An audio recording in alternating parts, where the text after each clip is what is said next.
pair of hikers from Rhode Island have been rescued after getting stuck in treacherous terrain on Mount Washington. At least one hiker expressed they were feeling symptoms of hypothermia. Officials tell us the hikers were brought to safety around 10 p.m. and thankfully, there were no injuries. This was no drill, but a real-life emergency deep in the White Mountains. Broadcasting from the Woodpecker Studio in the great state of New Hampshire. Welcome to episode 1 of the Sounds Like a Search and Rescue podcast, where we discuss all things related to hiking and search and rescue in the White Mountains of New Hampshire. This week, we're highlighting one of the most popular areas in the Whites, the Franconia Ridge. Ever wanted to hike the ridge? We will break it down for you.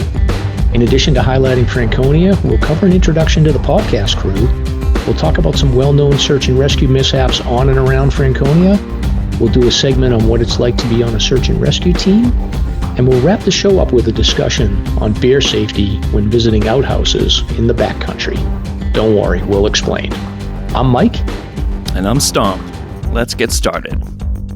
First episode, we're excited to get started. The show will focus on two main areas, highlighting all the amazing hiking in the Whites and highlighting the risks and dangers that do happen while experiencing the mountains.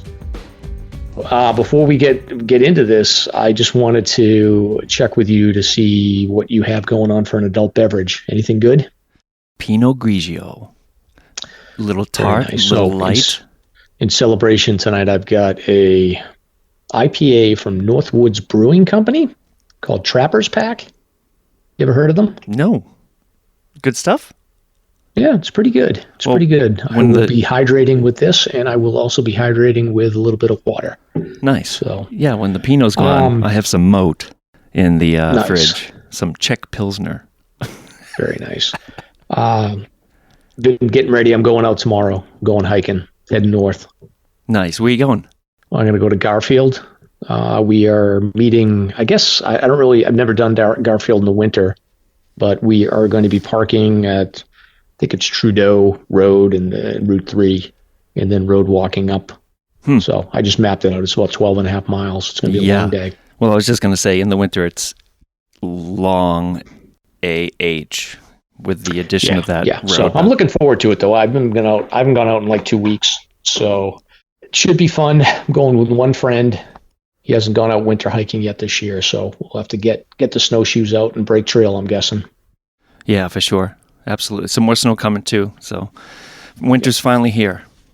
Yes, it is. But I'm looking forward to having some fun, passing on the knowledge in New Hampshire and the Whites, talk about popular areas that you and I have hiked, and talk about some maybe lesser known areas and give some insights into what it's like to be on the ground with search and rescue in New Hampshire. Yeah. So Stomp, just for the audience's benefit, so Stomp is on search and rescue. I am not. The goal for this podcast is to give people information about the White Mountains, talk about a variety of things around hiking culture and search and rescue. So we're going to talk about tonight Franconia Ridge, but we will also cover a lot of details in future episodes around peak bagging. We'll talk about list hiking. We're going to open with a series, basic series about the 4,000 footer list. We'll talk about the 52 with a view, the 100 highest, the 500 highest. We'll cover redlining. We'll talk about the terrifying 25, redlining. And we're really hoping that people that listen to the show will be a mix of new hikers learning about the area and experienced hikers who may be interested in learning about gear, getting some more insight on what goes on behind the scenes in search and rescue, and probably learn about some lesser known areas. We're not expert hikers, I don't think, but we've been in enough places where we could probably give a few tips of areas that people haven't been to. So in addition to that, we will talk about some other cool stuff, campsite information. We will talk about some secret cabins that we know of, and we'll also throw out some info about unsolved crimes and true crime. That's sort of my little side hobby that I have. Yeah, sounds great. Today's episode is going to be broken down into 3 topics. First, a hiking discussion of Franconia Ridge, which is one of the most popular and beautiful hikes in the White Mountains for sure. Second, a discussion about some well-known search and rescue events in and around Franconia Ridge from the past 10 to 20 years. And finally, a discussion about some recent search and rescue calls that have occurred in the last month or so. Before our first topic, we do want to give a little introduction about our backgrounds and what qualifies to even talk about this stuff. Mike, why don't you start off and give us an intro? Great, Stomp. So, like I said before, I don't consider myself to be an expert hiker, but I've been doing this for long enough that I've been around the whites that I think I can give some insight. So, just to give some background, I am a Massachusetts resident. I am lucky enough to have a family home that my in-laws own in Maine near the Freiburg area. It gets me pretty close to the whites. I've been hiking a lot, probably for the last 8 years or so. I was a runner for a long time, got into triathlon, cycling, and as I got a little bit older, I found that I was getting chronically injured, basically Achilles tendonitis issues, IT band, all kinds of problems. So you can relate, Stomp, right? Mm-hmm. Yeah, so we're both a little older now, so we're still feeling those injuries. But I think in my probably late 30s, early 40s, I couldn't keep going at the pace I was going with running, and I had been doing a little bit of hiking with the kids and getting up into some waterfall hikes. But I think about 8 years ago, I did my first solo hike on Glen Boulder. Went up Glen Boulder, hiked Mount Washington on a Bluebird perfect day in the summer, and I was completely hooked since that day. I've been going for 8 years. I've completed almost all of the 4,000 footers. I've got 47 of the 48 4,000 footers done. Completed almost all the 52 with the views. I've got 49 out of 52 done there, and I've got the terrifying 25. I've got 22 of the 25 done there, and probably about 40% of the whites red line. So definitely turned into a big hiking nerd. I would say that, for me, I'm mostly a peak bagger, do a little bit of backpacking, and I'm definitely starting to think about redlining. I've hiked, in addition to the whites, I've hiked in a lot of different places. I've hiked out west in Arizona, Grand Canyon. I've hiked in Oregon, Washington State. I've gone to Iceland. I've hiked Florida. I don't recommend Florida. That's the worst place in the world to hike. It's just smelly and no views. So, but that's it. And then I would say my personal favorite hike, I would say, is probably the Bald Face Loop, which we'll talk about in a future episode. And I guess two other things just to be aware of about me is that in addition to the hiking, one of the things that I've been doing for the last 2 years is I run a group. It's a social media group on Facebook called Sounds Like a Search and Rescue Call is About to Happen.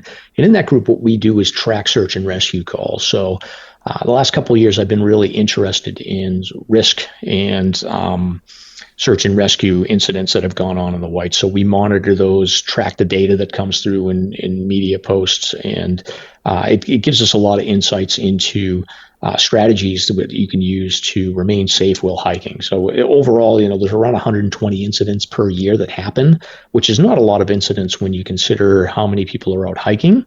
But it's enough that, we do see some serious issues that come up, and we'll cover them in this podcast. But, it's something I'm passionate about and really interested in. Me and Stomp have been friends for a long time, and he's on search and rescue. So we decided we were just going to get this podcast going to talk about it. So Stomp, that's my resume, my background. You want to talk a little bit about yourself? Yeah, sure. Did you mention how we met? I didn't. If you want to break that down. Smelly cot ride, that's how we met. But you can break down the details. Yeah, sure. I'm in my 50s now. I've been hiking since I was 13. My lovely parents dragged me kicking and screaming up Mount Chikora when I was 13. And at the time, all I wanted to do was collect rocks. I was huge into rocks and minerals and things like that. So yeah, it was a miserable hike, and after that, I probably didn't hike for many years. Do you know what direction did they take you up Chikora? It was Piper. Piper, okay. Yeah, it was Piper. And you were crying over Piper? Well, I was a fat little kid, and I just wanted to. That's not a good start to your hiking career. I just wanted to stay at home, play video games, and collect rocks. So I get it. And by the way, I did collect a lot of rocks on that hike, and my stepdad was gracious enough to carry them for me in his pack. So I made sure I collected a lot.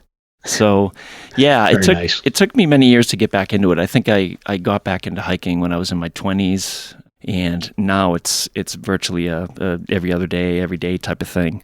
I live in Thornton, New Hampshire, which is in the arms of the most beautiful little loop here, the Welch Dickey Loop. My wife and I moved up about 6 years ago from Massachusetts. And yeah, I mean, just to have these mountains right in the backyard is a blessing. You never get tired of it. I mean, I commute over to North Haverhill every day. I work with the elderly as a physical therapist. That's my full-time job. I also part-time LNA work, so I'm really just hands-on with people. And that sort of ties into why I got into search and rescue. I just felt like as I was getting older, just wanted to find some way to give back to the community. And when my wife and I moved up here, I think it was 2016, I started seeing these clippings in the newspapers and on WMUR, just local TV of this team, like plucking these people out of the hills. And it just absolutely fascinated me and prompted me to do some digging. And I discovered PEMI Search and Rescue, which is out of Franconia. At the level that I'm involved with the group now, it's pretty intensive. There's always something going on. There are always calls happening. So, and a lot of preparation for just the members and the team throughout the year, getting ready for winter and everything else. And then as far as sort of standard hiking in the Whites, so 4,000 footers, you've done those? Yeah, I did that's the funny thing. I mean, we were living in Mass, my wife and I, and she got the bug. I dragged her up Glen Boulder, which is on the eastern side of Mount Washington, one day. And I said, hey, don't worry about it. It's tiny. It's about a mile up to this huge boulder. It's wicked cool. A mile up at 2,000 feet. So it ended up being very challenging for both of us. I hadn't been hiking at the time very often, and it was one of her first hikes, and she got the bug. But long story short, from that point, she finished the 4,000 footers, and I was maybe, 13 in or something at the time when she got the bug to finish the list. So 2 years later, we both finished the list together, and that was really fantastic. And from there, we did some repeats and stuff. We're not so much into the lists and things like that, but there is one list that I am addicted to, and it's the 500 highest list. And it's, maybe 80% bushwhacks and just these smaller peaks that you would never think of doing. And now that the trails are getting busier, it's been really nice. So I'm sure you can be our resident expert on that one, because I'm not doing that. The bushwhacks are a little bit too much. So, so what's your favorite hike? Yeah, well, I hate to say this. Put you on the spot here. Yeah, I know. You're dragging me into this kicking and screaming. I don't want to give away all my secret spots. Yeah. But here it is. It's the Captain.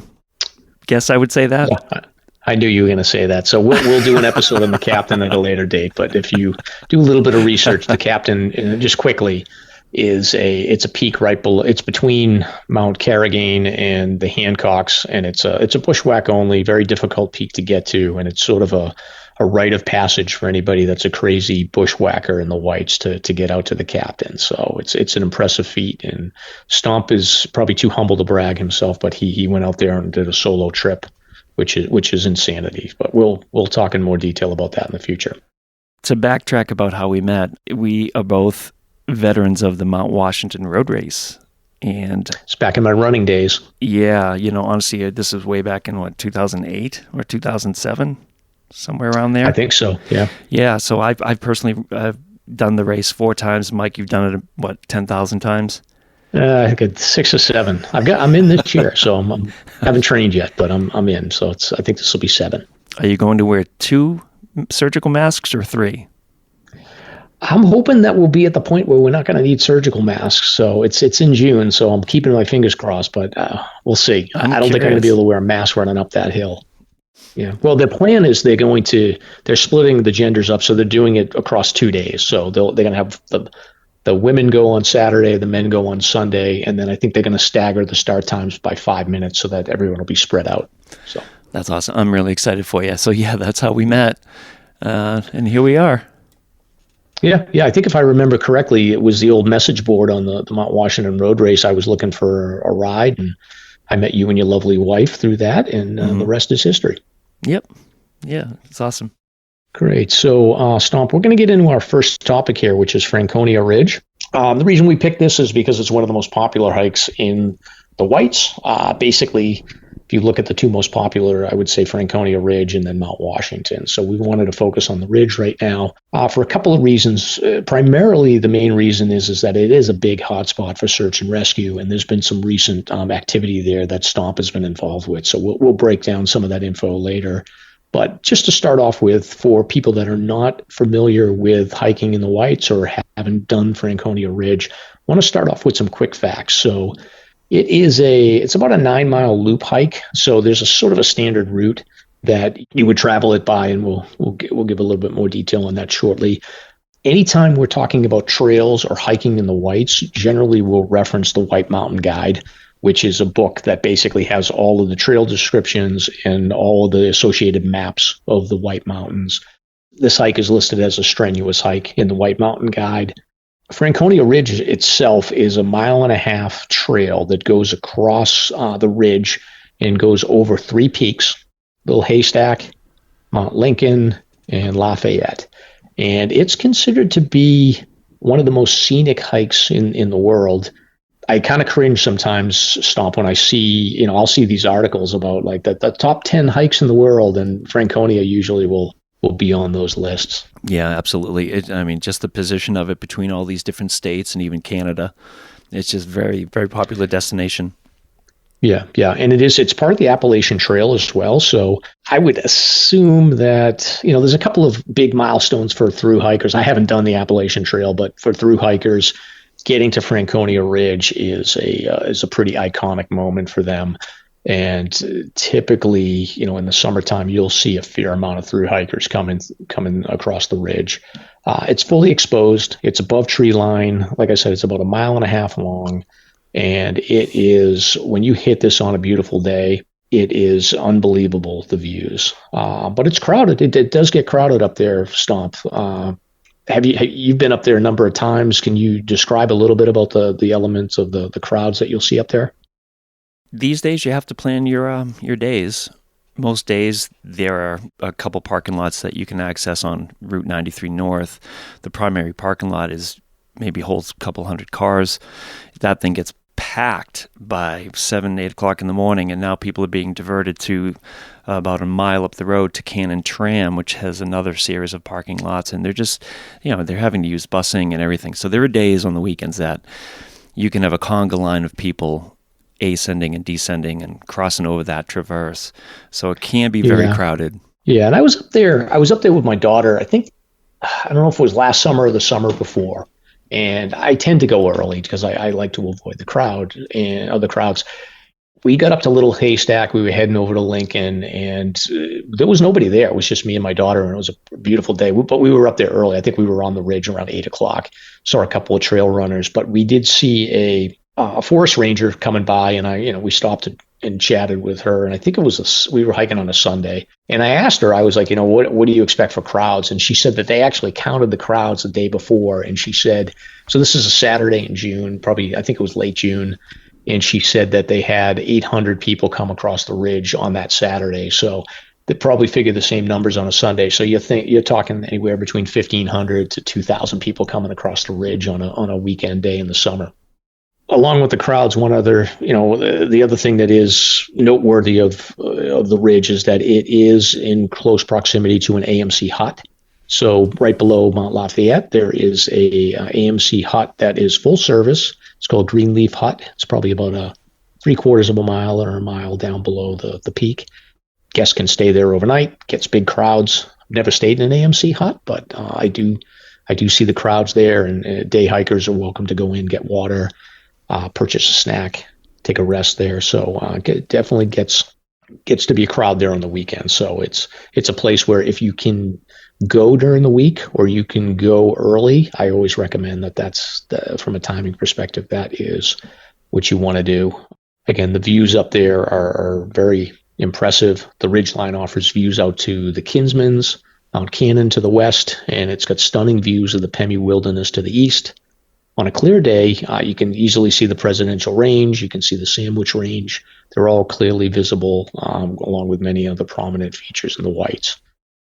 All right, well, so before we get into talking, about the various trails that are involved in hiking Franconia Ridge, just to give people that aren't familiar with the whites a kind of lay of the land of the geography, there's going to be a number of terms that we'll be using here. So technically, Franconia Ridge is in what we call Franconia Notch, which is part of a New Hampshire state park system, even though most people reference it as the White Mountains. But notches are basically canyons that are carved out by glaciers that have moved through the region. And there's really 4 major notches that are in the Whites.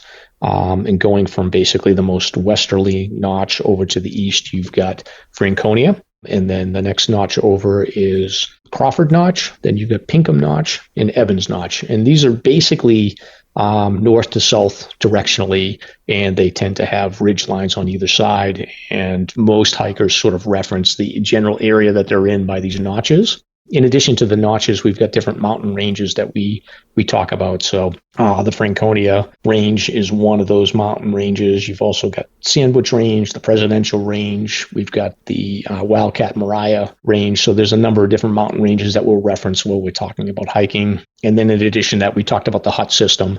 So the Greenleaf Hut near Franconia is one of, I think there's somewhere around 10 or 11 huts that the AMC manages throughout New Hampshire. And you can basically hike the entirety of the Appalachian Trail staying in this hut system if you want. So it's a very impressive area. And from a geography perspective, there's thousands of miles of trails and many, many peaks that you can hike.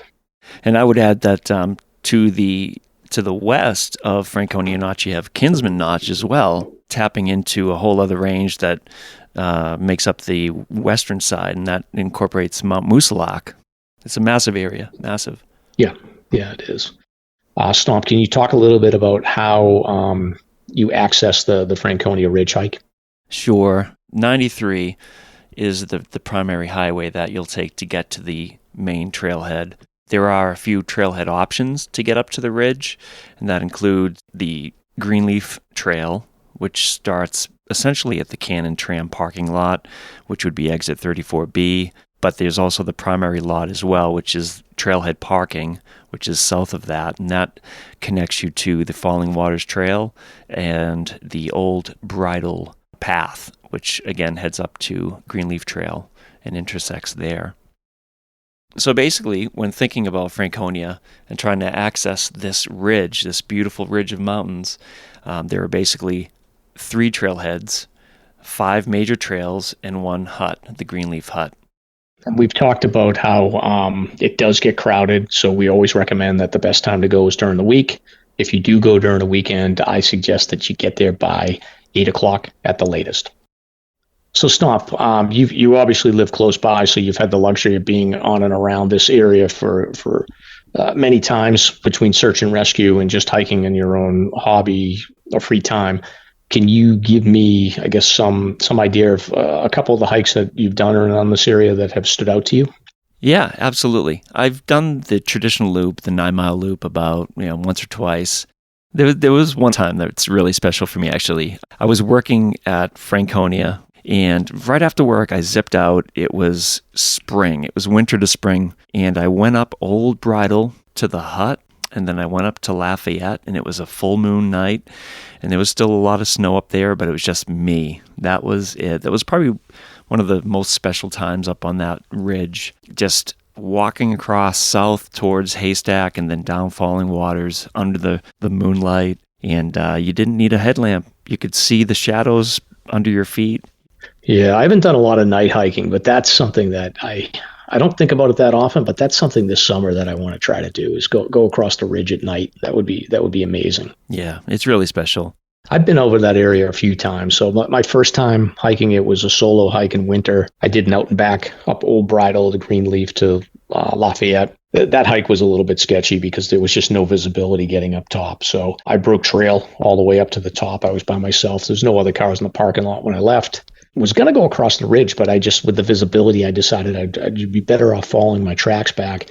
Unfortunately, my tracks just got covered up by the wind, and I had probably 10, 20 feet visibility. So I was having a hard time finding the cairns that marked the trail, but ultimately I made it back. Definitely lost the trail a bit, and it was enough for me to have a healthy level of respect for that area. And we'll talk about like coming down from Lafayette and Greenleaf and some of the risks of that trail when there's no visibility in a moment. But that definitely embedded into me that this place is no joke. I talked about the hike that I've done with my daughter, done a few other trail runs on it, and it's something that I really like going there, but I do hesitate whenever anybody suggests it just because of the crowds. And I just want to avoid crowds, especially in this COVID environment. So after the show, I'm definitely thinking about getting back there soon enough, though, maybe in the next few weeks. So Stomp, I think I want to do a deep dive on the trails here. So we've got Falling Waters, we've got the Ridge Trail, there's Greenleaf, and there's Skookumchuck. So I want to start with Falling Waters. This trail is famous and notorious. So could you just give me a description from your perspective of Falling Waters and talk a little bit about what to expect when hiking it? Falling Waters begins at the primary trailhead across from Lafayette Campground in Franconia Notch. 3 miles in length from what... Yeah, it's got a bunch of like little stream and river crossings, right? Was it like 3 or 4 river crossings? Oh, absolutely. It meanders along for the first, say, mile or so until you cross a bridge. What happens, you eventually come to a primary crossing, which can be treacherous at times in the spring. Yeah, I've definitely missed that multiple times, or at least figuring out that I'm supposed to cross it. Yes, yeah, it can be a challenge for sure. And once you cross this, the trail sort of veers up to the left for approximately another mile and a half of beautiful ledges and waterfalls and cascades. The first waterfall that you come to, I guess, is called Stair Falls. And that's about a 60-foot drop when you come up to it. That's the big iconic one, right? That everyone takes their picture in front of? No, that's the first one. That's the first that you come to. Oh, it's the first one. From there, there's a steep staircase that banks up, and then you continue along. At 1.3 miles, you eventually come to Cloudland Falls, and that is the 80-foot high fall that you see, which is just okay. So that's the stunning. Iconic one that I get my picture taken in front of every time. Yeah, okay. Absolutely. I call that Falling Waters waterfall. Mm-hmm. Just beyond Cloudland Falls, you have a series of small cascades. Then it passes under a series of ledges on your right, which we find in search and rescue can be a pretty treacherous spot where we get called to quite a bit. People just like, so for the audience, Stomp's being polite. Like, this trail is a place where people tend to fall a lot. So it's easily accessible. You get a lot of inexperienced hikers that are like, okay, I can walk right up to this trail and get to this beautiful waterfall section, and they don't realize that they're wearing, the wrong footwear. It's soaking wet, and they fall, and then they call 911, and then Stomp is on the way.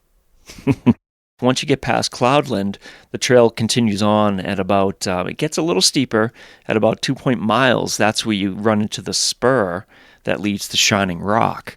And from the highway, you can see Shining Rock from certain vantages on 93. It just looks like this shining, bright diamond. And when there's a melt or if there's a rain, it will be as bright as day.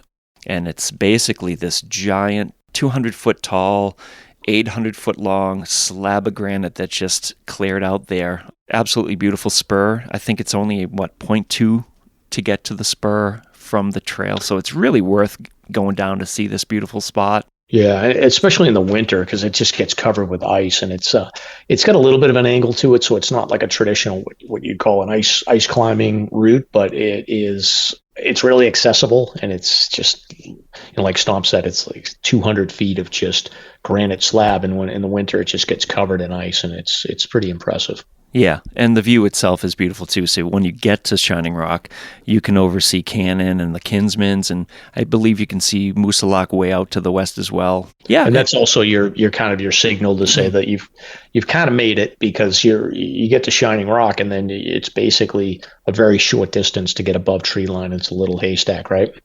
Yeah, more or less. It continues northerly on more or less a horizontal. It feels like you're walking on flat ground for a while.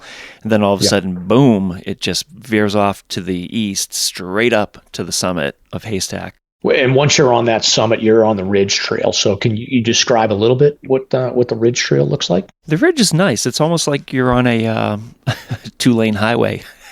Yeah, exactly. It's everything is basically laid out. There's rocks on either side, so it's a pretty clear path on days where you have visibility. Yeah, that's the catch for sure. On a clear day, it's very, very easy to follow the trail. When you first get up to Haystack and you look north, you can see Mount Lincoln, which looks as though it's fairly close, but it's deceiving. And then as you get closer to Lincoln, you can finally see your final destination, which is Mount Lafayette. And the whole way, like Mike said, is really clear. Boulders line the side, and it's just such a worn trail that it's very easy to follow in warmer, non-snow conditions. After a snow, it can be challenging, but not impossible, because again, it's such a busy trail, so a lot of people tamp it down. And then when you get to Lafayette, basically that's where you've got your decision point, where you can either continue on to Garfield Ridge, or you can take that left turn down into Greenleaf, which is typical direction you would go in the loop. So talk a little bit about that section of Greenleaf Trail. From Lafayette Summit, the Greenleaf Trail continues down to the hut, and that is approximately 1.1 miles. It's fairly clear to follow. There's a beautiful series of cairns, couple switchbacks. As you get closer to the hut, the exposure becomes less and it becomes more vegetation, and you find yourself walking between two lines of really tight scrub. And then you come out. I think there's a little pond right before you get to that little water source, and then you're at the hut, and basically that's where you can take a break, get some food, and then you're on to the Old Bridle Trail, which continues down back into the parking lot and reconnects with Falling Waters. So right. So Old Bridle is it's a nice trail. There's it descends pretty quickly from the hut, and there is one section that gets really steep.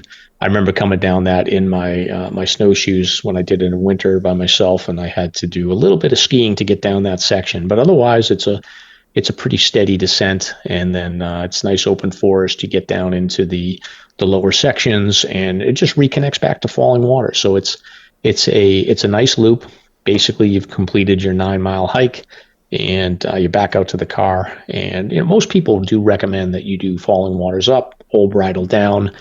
I personally, as much as we have issues on Falling Waters with people slipping and falling, for me, I would recommend either direction. It's really not a big deal. I actually have a slight preference for going up Old Bridle and down Falling Waters, mostly because when I'm coming across the ridge, I do like to see that view of Mount Liberty and Mount Flume that I'm hiking towards as opposed to away.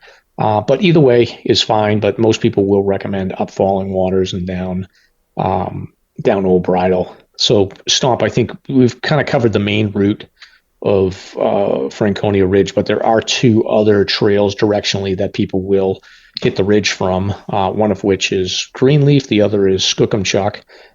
So why don't you talk a little bit about the Greenleaf Trail, and then we can look at Skookumchuck afterwards. Greenleaf Trail is a 2.7-mile trail. If you're starting the trail from the highway, you're going to be probably parking at the Cannon Tram, the Cannon Mountain ski area. If you're ascending the trail, it's a pretty rugged trail overall. I would say it's moderate to advanced in terms of skill level.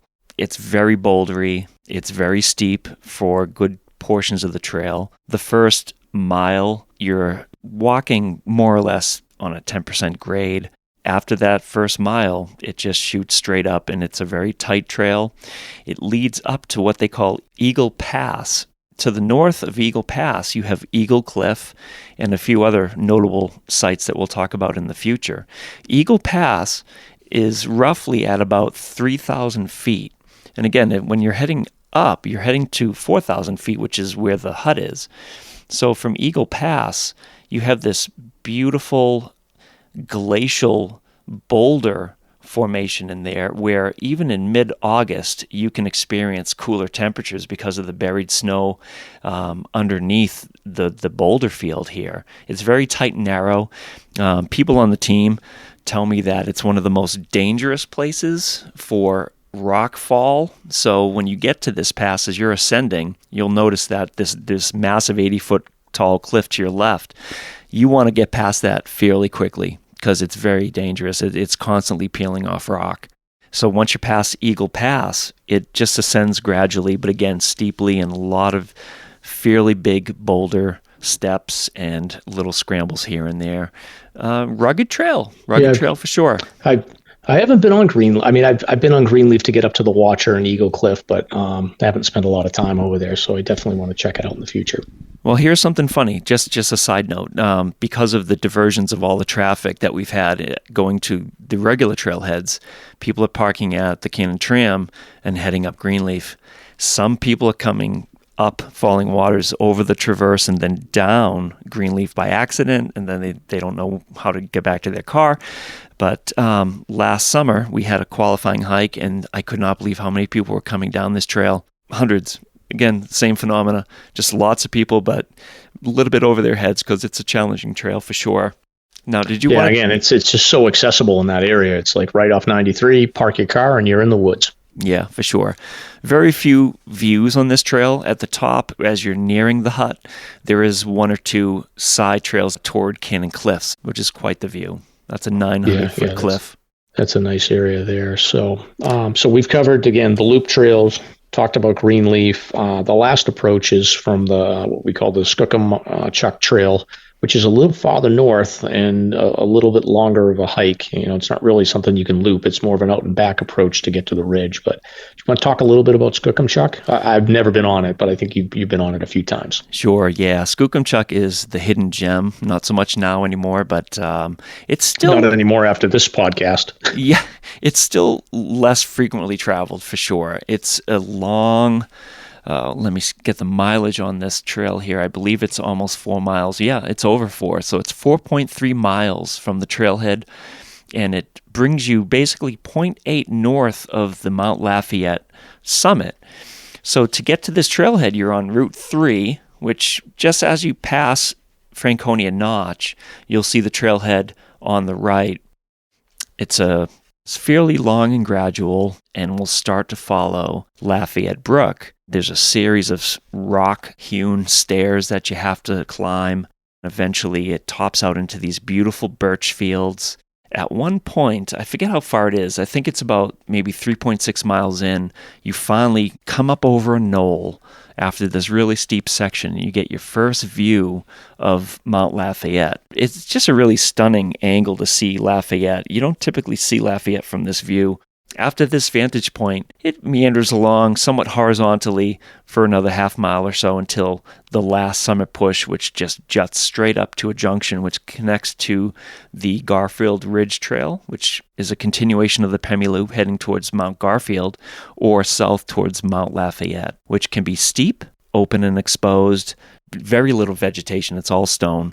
There can be some really slippery sections, so you definitely need the right gear. Very nice. Very nice. So I definitely have to get over there. And I would say, we're going to wrap this segment up in a moment, but I would definitely encourage anyone, if you've never hiked Franconia Ridge, you got to get out there. Do it safely, but I definitely recommend getting out there and experiencing this. Is, again, one of the top 10 hikes in the world. This makes many, many top hike lists, and it's very accessible, very close to anybody that's in New England, a couple hour drive, and you can be in a location that you just won't experience anywhere else. So it's a great place to go. Got to do it safely. And we're going to talk a little bit about some of the mishaps that have happened around Franconia in the next segment. But before we transition, any thoughts around the actual hike itself that you want to finish up with, Stomp? I would say put it at the top of your list, but make sure that you tackle it on a day that may be your personal vacation, but not school vacation. Yeah. No school vacations. Do it on a Tuesday morning. Get there early, because that is another thing that you do, and we'll talk about this in a bit, but that's another thing we do see quite a bit is people roll up at like 2:00 in the afternoon and they think that they can do this loop, and all of a sudden, they're halfway through and it's 8:00 at night and they don't have a headlamp or a light source and they're using their iPhone to get off the ridge. So it gets a little dicey. So start early. So Stomp, moving on to our next segment, we want to talk a little bit about some of the more well-known search and rescue events that have happened on and around Franconia. So again, we talked about this earlier. Franconia is generally a safe area. It's a great place to hike. It's very accessible, which can make it a place where people run into problems. I wanted to talk a little bit about 3 or 4 cases of search and rescue events that have happened around Franconia, mostly just to highlight that things can go south quickly. And particularly when the weather comes in, this typically tends to be the place where weather hits the whites first. And it comes in quickly, and you can lose visibility, and it can cause a lot of issues, particularly in the winter. It's a hot spot for search and rescue. There's a few sort of well-known search and rescue events that have happened here, and unfortunately fatalities. So the first one that comes to mind is Brenda and Russell Cox. This happened in 2004, and this was a husband and wife that were hiking. My understanding is that they were doing an out and back on Mount Lafayette, came up Old Bridle. They were on Lafayette and got into a situation where they lost visibility, significant snowstorm. I believe that the wind chill hit like minus 65 when they were up there. Mm-hmm. And unfortunately, they made a mistake that happens quite a bit coming off of Lafayette. And instead of them turning down Greenleaf, they went onto the Garfield Ridge Trail. I believe that they were at the Skookumchuck Trail Junction and maybe about a 1/10 of a mile on the leeward side. So they basically got pushed down into the Pemi Wilderness, which happens for people that are getting hit by the wind up there pretty hard. Mm-hmm. It's really easy to miss that junction down Skook as well.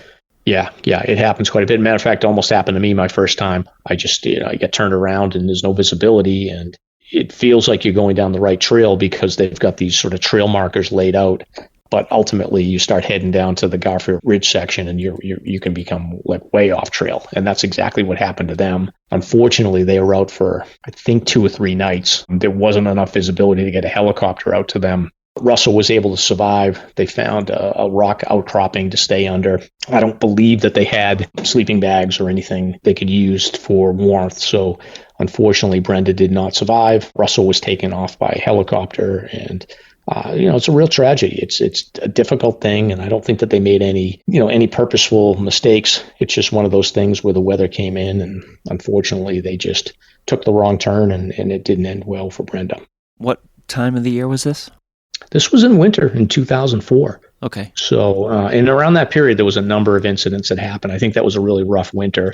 I think they were out 1 or 2 nights, and again, it was like minus 65 wind chill. So it was just not a period or a condition that you could survive very easily on. So no room for error. Brenda and Russell Cox was one of them. The other well-known search and rescue event that is recently gotten a lot of attention is tied to a book that Ty Gagne had recently published, which is called The Last Traverse. And it's a story of Fred Fredrickson and James Osborne, who were co-workers, and they went out for a hike. I think Fredrickson was an experienced winter hiker. Osborne was doing his first winter hike, had a lot of experience in 3-season hiking, and they went up the traditional route, Falling Waters, and came across the ridge, ran into some severe weather, whiteout conditions in winter.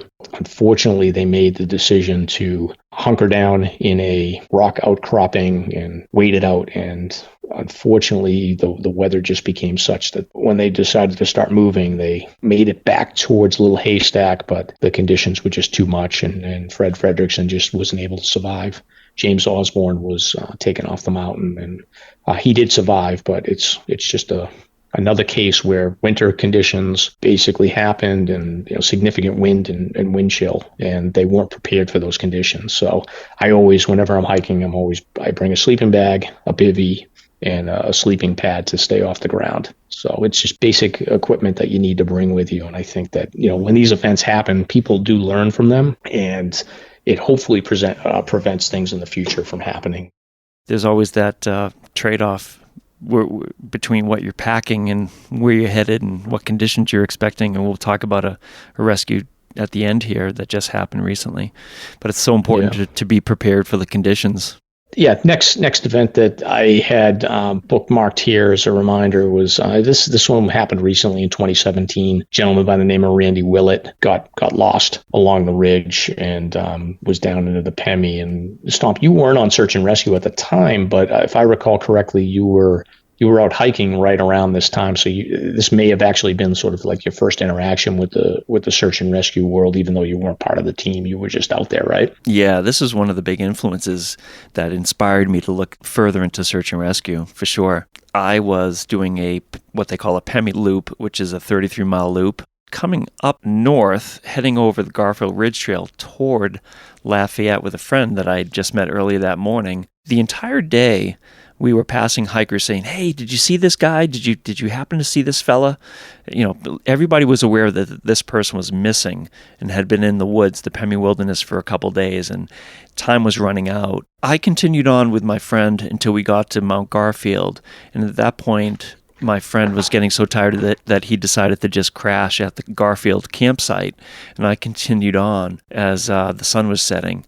And the entire day, you could see civilian air patrol flying the loop, looking for any sign of life and providing radio relay for all the rescuers that were on the different aspects of the ridge. When I finally arrived to Mount Lafayette, I could hear the Black Hawk that plucked this fella off of the mountain at the very last minute. Apparently, from what I understand, there was a visual contact that was made when the National Guard came through for one last pass, and they saw something. It might have been a glint of light or some reflective item that caught their attention. They actually found this guy on the eastern side of Mount Lincoln. So he was lucky to be spotted then. Yeah, it was going on 3 days, I believe, of searching for this person. Wow. Very, very lucky. They were looking for this fellow. They were putting rescuers all over the loop. They were dropping them off by Black Hawk on Mount Garfield and different areas. And these rescuers were just diving into the Pemi looking for him. Yeah, I can't imagine it. I mean, I've bushwhacked down there, down the Lincoln Slide, and kind of missed a slide and been in that thick vegetation. And I couldn't imagine kind of crawling through there to try to find somebody. Oh, yeah. You're talking shoulder deep snow. So, yeah. Incredible story. Yeah, that's great to hear that he still sort of shows his appreciation to the volunteers that helped him out. So, So I think just the last, I guess, incident or noteworthy search and rescue that I'll call out. It's not really a search and rescue, but it's just when you talk about Franconia Ridge, one of the people that is probably most influential in setting up the Ridge Trail, and then just overall in the Whites and Leave No Trace, and that we want to talk about is a guy named Guy Waterman. So if you're not familiar with Guy Waterman, he's a well-known naturalist, lived in Vermont, I believe, for many years, kind of an off the grid with him and his wife. And he's known as the father of Leave No Trace. He's got a number of books that have basically been influential in creating the Leave No Trace ethic that we all go by when we're hiking. So he spent many years building the rock path on top of the Ridge Trail, and I think he likely built a lot of the cairn markers that exist coming down the trail. So we all owe a lot of appreciation to Guy as far as when we're hiking that area. He built that up stone by stone. One of the sort of interesting things about Guy is the way that he chose to end his life. He had a terminal illness and decided that he didn't want to go through the challenge of being in the hospital, and he decided basically in the winter that he would hike up to Mount Lafayette, and he left a note with some friends to let them know where he could be found, and went up there on a day that was quite cold, and just decided to sort of hang out there on Mount Lafayette and let nature take its course. And he ended up passing away on the mountain, and his friends went up there, carried him off, and he was, as far as the father of Leave No Trace, he did leave quite a trace at the end, but his friends went out and got him. So it's kind of an interesting footnote. It's something that's interesting. So if you haven't heard of Guy Waterman, definitely worth researching a little bit to learn more about him. He's an interesting character. Yeah, so, I'm not aware of him, actually. There's so many great characters up here in New Hampshire. I mean, there's so many books and just awesome characters, and the history. It's just amazing. Oh, yeah, it is. That's one of the things I love about hiking is the people that you meet and the unique personalities that travel along these trails are endless. It's very, very interesting. But I think we can kind of wrap this segment up at, Franconia, it's a beautiful place to hike. It's a dangerous place to hike in some cases. So you got to keep safety in mind. But I do want to transition over to our third segment, which is a recent search and rescue that happened on Franconia that you were involved in. You were like the first guy up there. So you want to talk a little bit about the most recent search and rescue? Basically, just to tee it up, there's 2 trail runners that went up, did the loop the way we just described, up Falling Waters along the ridge. But do you want to talk a little bit about what they were facing on that day? Yeah, you bet. This was January 23rd. At about 12:45, Fish and Game got a call for 2 trail runners that set out up Falling Waters. They wanted to do the entire 9-mile loop in 4 hours. The forecast for this weekend was 50-mile-an-hour winds, minus 25 degrees, blowing snow, low visibility. Yeah, so trail running in these conditions is insanity. Like the idea of going up there and trail running sneakers is just crazy. Well, yeah, trail running sneakers and minimal gear to survive. I mean, as a search and rescue person, we're going up with 50 to 70 pounds of equipment just to prepare and survive for 24 hours if we had to. And most hikers in the winter are going up in that condition with at least 30 to 50 pounds of stuff to be ready. I mean, I've got my pack tomorrow that I'm going up on Garfield is probably like 25 pounds. And that's a hike that I'm going to be in the trees most of the time. Yeah. So these guys apparently started out pretty early, 9-ish or so, if I recall the detail. They made it up to the ridge, and as they were running across the ridge, they came across deep snow and blowing wind, and one of the guys lost his sneakers. Yeah. So I think my guess is that they still have the sneakers when they got to Lafayette, because one of the things that came out of this case is that they were probably the only people that went across the ridge that day, would be my guess, based on the conditions. The wind and the conditions there just were not conducive to being on the ridge. So the fact that these guys made it across the ridge in the conditions they did is insane. Like, they must be super strong trail runners. And then I know that when they were coming down Lafayette, they ran into a group of 4 hikers, and the hikers basically talked to them briefly, and they signaled that they were doing okay, and there was no cause for those other hikers to be concerned about them, other than sort of it was noteworthy to them that these 2 crazy guys were up there in running gear. But otherwise, they did ask them, are they okay? And they signaled that, yep, I'm okay. And then that group headed up to Lafayette. Trail runners came down Greenleaf. So my guess is that if they lost sneakers on the ridge, they would have told that other group.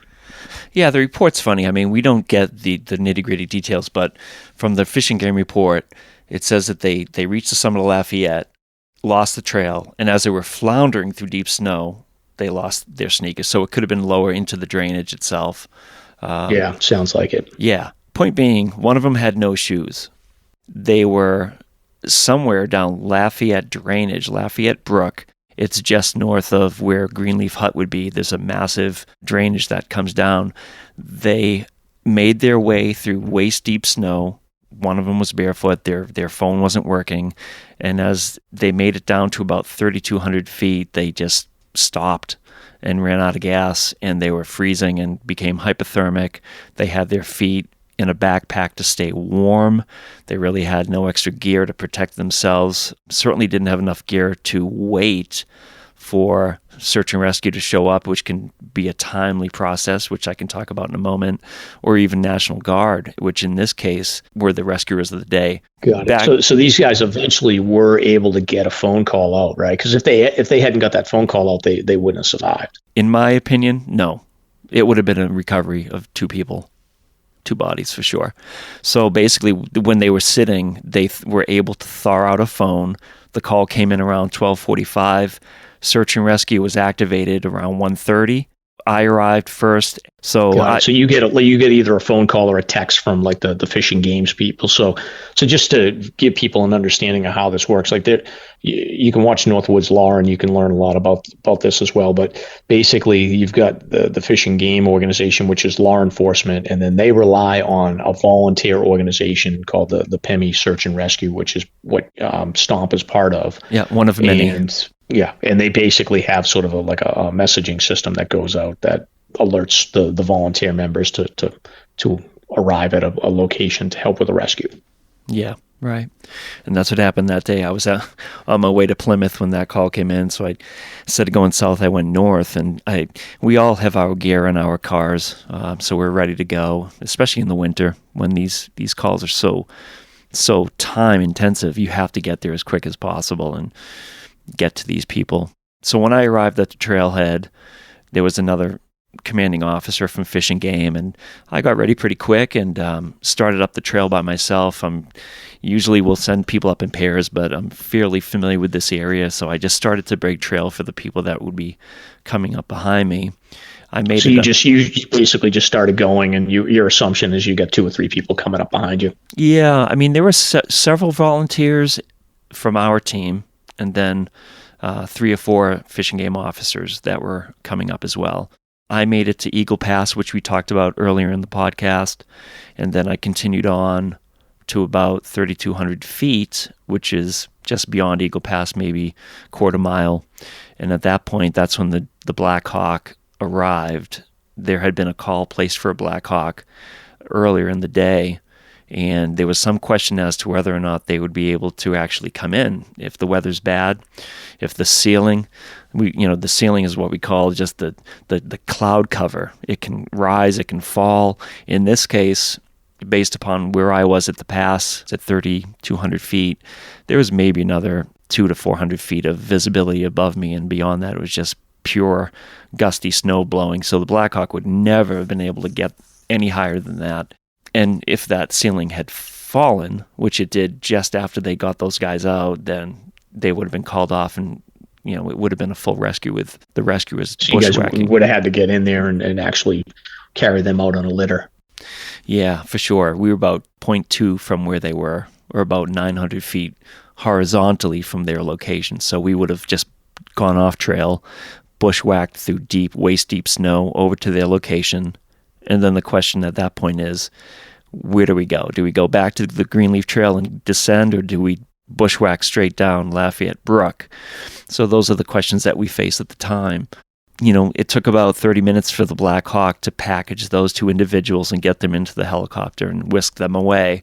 And while that was happening, 3 or 4 other members arrived to where I was, and we just were in a holding pattern waiting to find out what was going to happen. And thankfully they got both of them in the helicopter and got them off to Dartmouth for immediate treatment then, it sounds like. Yeah, thankfully. So, that is a crazy story. I mean, just the fact that they even made it across the ridge, the fact that they, were in that, that type of gear in those conditions is crazy. And then just dumb luck. I mean, the phone working is one bit that, if they hadn't had that happen, they could have been in deep trouble. Mm-hmm. And then the fact that the cloud coverage for the helicopter was such that they could get picked off the mountain is another sort of stroke of luck for them, I would think. Just as you're hiking anywhere, particularly above tree line in places like the Lafayette Loop, Lafayette Ridge, you have to know what the weather's going to do. And even when you know it, it can change. And it's always good to have a plan B and to be prepared. The hikesafe.com, that's a site that's promoted by Fish and Game all the time. And at that site, you can find out what you need to pack. There are 10 essentials, and I would advise everybody to look into that and get a good look at it. And on this podcast, we'll talk about it in depth too. Yeah. We really want to do what we can to keep people safe and highlight some of the things that you can do to stay safe out there. So sometimes things happen. This particular case with these 2 trail runners, I'm sure, there was some chatter on social media, and I think I definitely read 1 or 2 entries from relatives of these runners, and they did indicate that at least one of them was pretty scarred from the whole situation, upset about the choices that they made as far as the being out there in those conditions. And I'm sure that they're going to have a long time to reflect on the decisions made on that day. And nobody's perfect. By all accounts, both of these folks are strong runners, made it across the ridge in crazy conditions. It's just they took a wrong turn and they paid for it. But luckily, Stomp, you were there to help them. Yes, we were. Yeah, that's what we train for, and we're glad to help. And again, it's a huge relief for everybody knowing that they got out alive, because that story could have been a completely different outcome, a horrendous outcome, and it happens. All right, Jamie. So before we wrap up this episode, I did promise the audience that we were going to talk about bear safety when it came to going into outhouses. So I'm sure you're curious about what that might entail, right? Mm-hmm. Yeah. So there's an article that came out this week that I thought was pretty funny. But this happened in Anchorage, Alaska. So an Alaska woman had the scare of a lifetime when using an outhouse in the backcountry. And she was attacked by a bear from below. So obviously, like, most of the facilities in the White Mountains, like they're compost toilets. So I always think about that. Like, it's basically like an endless pit where, like Pennywise the clown is basically sitting down there. So this lady goes to the bathroom and it's hibernation season in Alaska.